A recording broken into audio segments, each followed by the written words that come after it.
Hi there, my name is Andi Shackleton. I'm a religious studies major at the College of Worcester right now, and I'm here to talk to you about the recruitment strategy of ISIS in relation to Americans. As of December 2015, a recorded 250 Americans have attempted to leave for, or have actually left for, the caliphate since it was created in June 2014. Yet a reported 900 investigations remain active among ISIS sympathizers in all 50 states. So with numbers like these, it's kind of necessary for us to, or for the United States to take counterterroristic action. So who are these recruits and what is attracting them?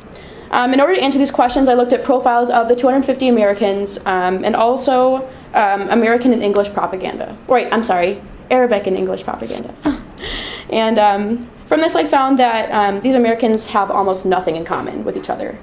And so they vary in race, education, social class, and even religious background. Something that is quite unique to the Islamic State. What they do have in common is that they all seem to be quite young and disenchanted with the world and their surroundings. An exemplary recruit is Alex, a 23-year-old girl from Washington State, a college dropout, a Sunday school teacher, who lived with her grandparents in a rural town and had no previous connection to Islam. As several months passed since her first interaction online, she was talking to IS-linked recruiters through Skype. They began to send her gifts such as books, gift cards, and even chocolate. With this, she soon joined the Islamic State and eventually accepted their ideology. In an interview, she mentions, "I felt like I was betraying God and Christianity, but I also felt excited because I'd made a lot of new friends."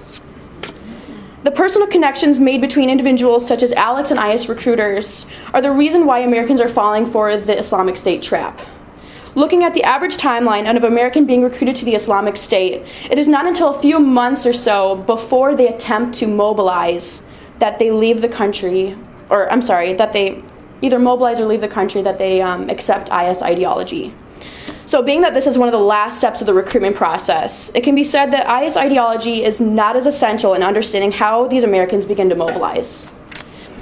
It is what social media and personal interaction allow for that leads to the success of the Islamic State, and not the violent propaganda and extremist ideology that we see. This information tells us a lot compared to the very little American recruits share with each other.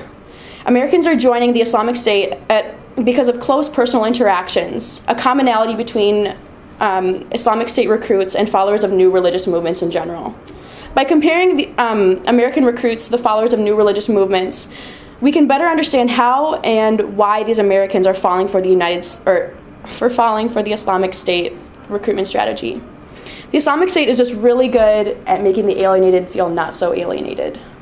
So with this being said, we need to stop viewing homegrown terrorism, or domestic terrorism, whatever you want to call it, as merely a national security issue, and is more of an issue that requires community involvement in order to counter the Islamic State recruitment strategy.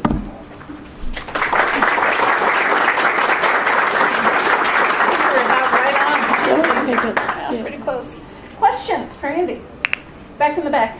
In your opinion, what do you think IS's most effective tool is? So I would definitely have to say social media is a huge factor.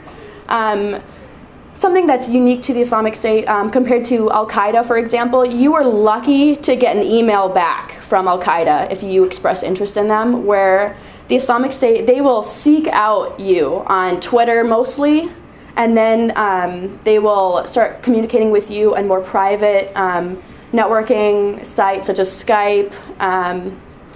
And then, it's really this process of sharing narratives or fantasies, as you could call it, with each other. And it's really all about personal connections.